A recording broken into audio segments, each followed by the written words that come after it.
This happened just 5 days ago, to me and my cousin, and it's a story I won't ever forget. I live in South Carolina, in a nice house that sits right in front of a thick tree line. It was Friday, March 21st. My cousin and I had fallen asleep in the living room the night before after planning a one-day camping trip in the forest behind my home. I woke up first around 9:30 in the morning and got him up. We packed our supplies and headed out.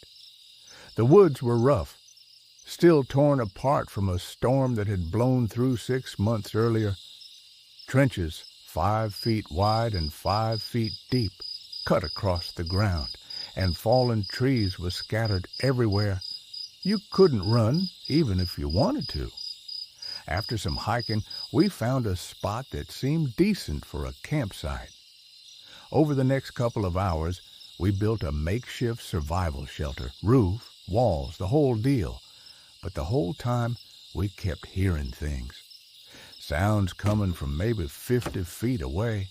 It was like someone was chopping wood, and every now and then like water splashing.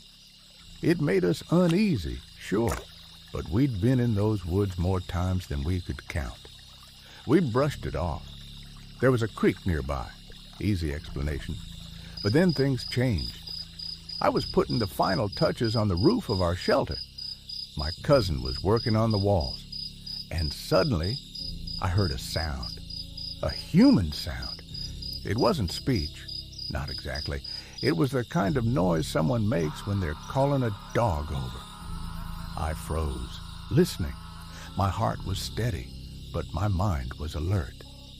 That had been a person. I knew it. I immediately went into protective mode. My cousin's younger than me, and I wasn't about to take chances. I quietly had him watch the direction the sound came from while I packed up our things. Then I told him to lead the way out. He knew the trail better, and I wanted whoever was out there behind me, not behind him.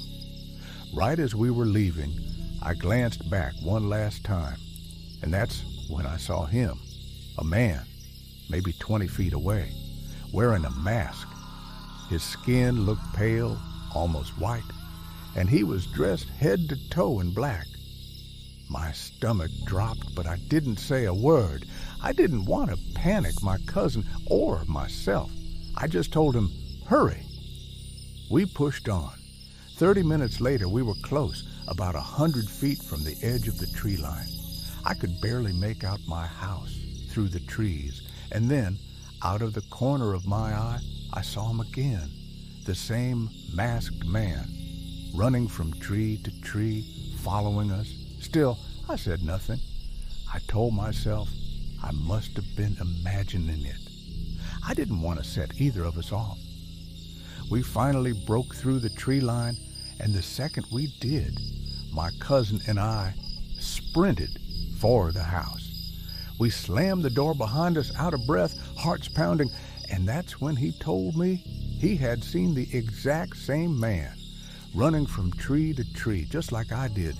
I will never go into those woods alone again, especially not in that part of the forest. I swear this is true. Even talking about it now gets me choked up. If I hadn't heard that strange sound when I did, I honestly believe we might have gone missing. Or worse, because we were only 20 feet away from whatever that man intended to do.